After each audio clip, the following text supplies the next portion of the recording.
We are just days away from the 2020 U.S. presidential election.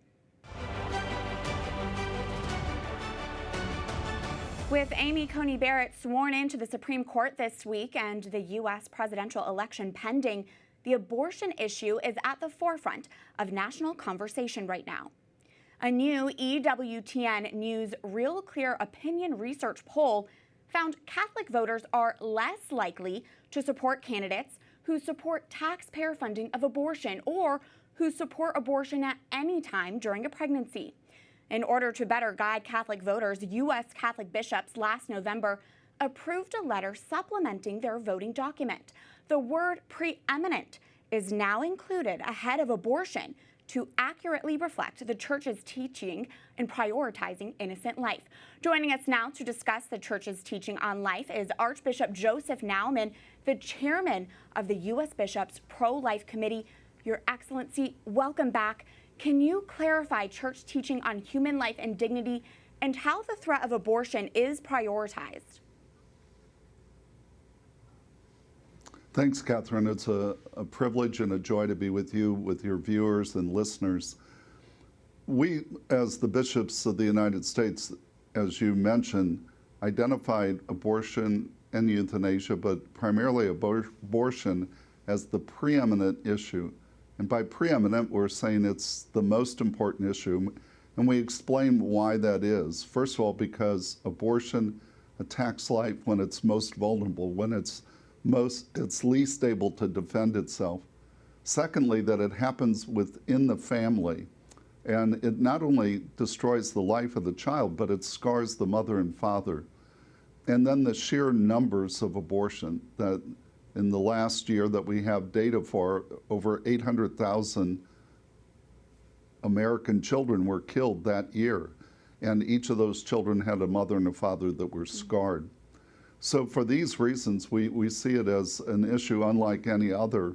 There are many important issues that we care about as Catholics, many that we consider, but there's none that rise to this level of importance as the abortion issue and the protecting of the unborn and protecting their parents as well.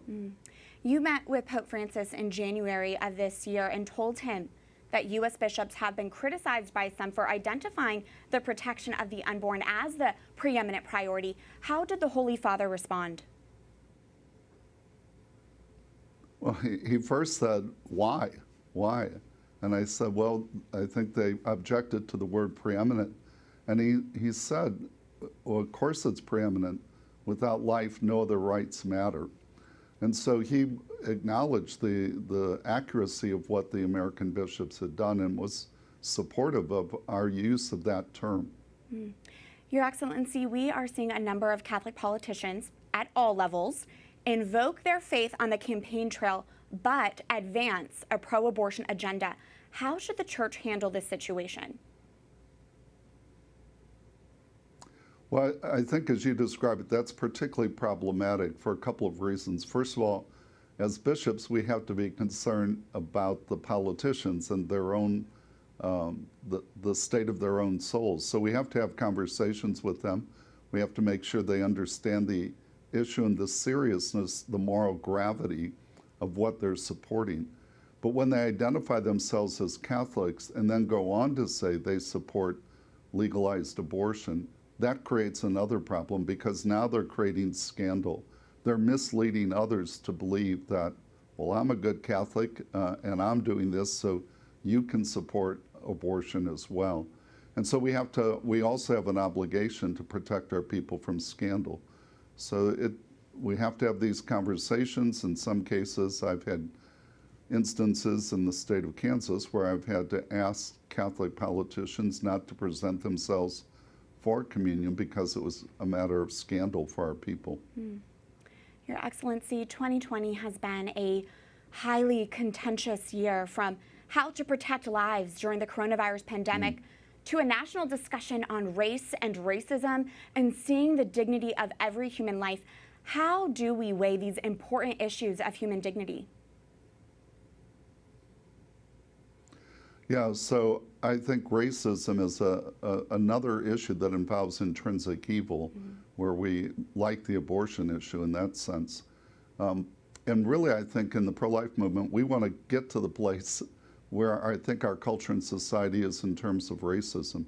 No one can support racism today and not be criticized from every side.